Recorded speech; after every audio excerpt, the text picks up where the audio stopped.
In the first part of Lester Holt's report here tonight, the landing gear on a 767 wide-body flying from Newark to Warsaw refuses to come down. No one had ever tried an emergency landing with this aircraft in precisely this condition before. Some of the passengers realized just how dire the situation is, including an American named Greg Cohen, who sends a final goodbye to his wife and children on his cell phone. Here now, Lester Holt resumes his report.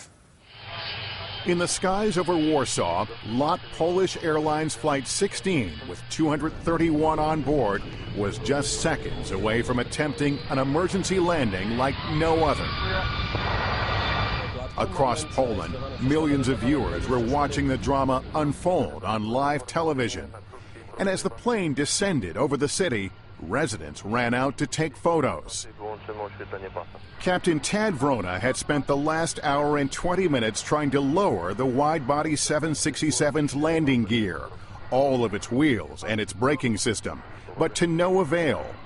And he had no choice but to belly flop the plane with its engines acting like the runners of a sled onto a concrete runway.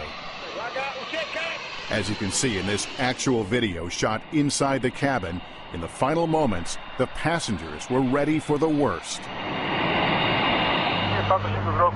Air traffic controllers wished the captain good luck, and in the last few seconds, he turned to his co-pilot, just in case. I said to my first officer, I'm happy that we are together, and I said thank you, and we shake hands. I thank you.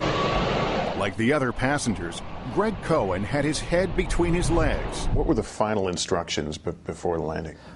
They had us get in ready position, and they were telling us to brace for impact.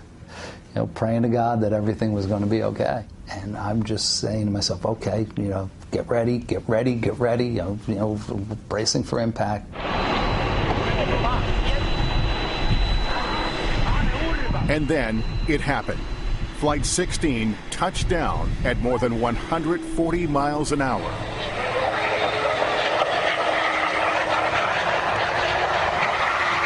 This is the moment of contact on the runway, shot from inside the cabin.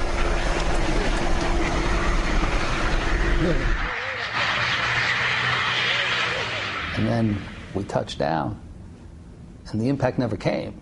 I was waiting for this, like car crash to be in an accident. No bounce?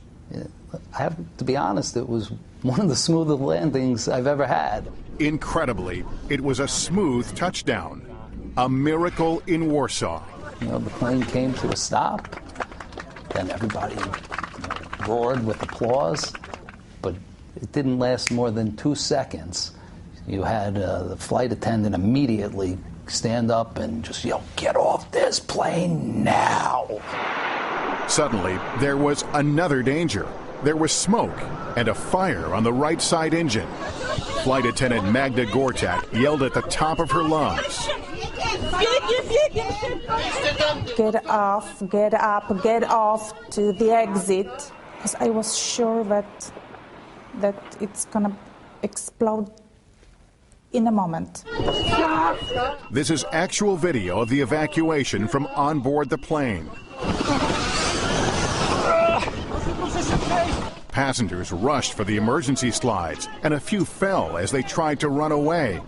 But emergency crews were able to douse the flames and the fuel leak quickly. The plane didn't explode, and except for a few scrapes and bruises, everyone got off unharmed. It didn't really hit me until I was off the plane. And that's when, I really got emotional. That's when it hit me like, oh my God, what could have been? Greg called Michelle the moment he was clear of the plane. I was just so happy he was on the ground, and, I heard his voice crack, which, his voice never cracks. Really, I appreciate, being with my kids a little bit more and try to take a little extra time for the important things in life because, look, it could all be gone in a second. And as for the pilot who got the flight down safely, Captain Vrona became a Polish national hero. And in America, he was honored for saving 231 lives. We caught up with the captain at the Museum of Flight in Seattle. We just did our job. I am not hero. But Americans on board Flight 16 beg to differ, comparing him to the hero of the Miracle on the Hudson. I thought that our captain was Poland's version of Sully. Same incredible amount of airmanship. Yes. What would you like to say to Captain Rana? I want to say thank you. You know, if it wasn't for him, maybe 230 plus people wouldn't be here right now, and you know, I'm forever indebted to him for that. Incredible story. Our thanks to Lester Holt for that. And by the way, the investigation into what went wrong is still going on. There's more information about that on our website.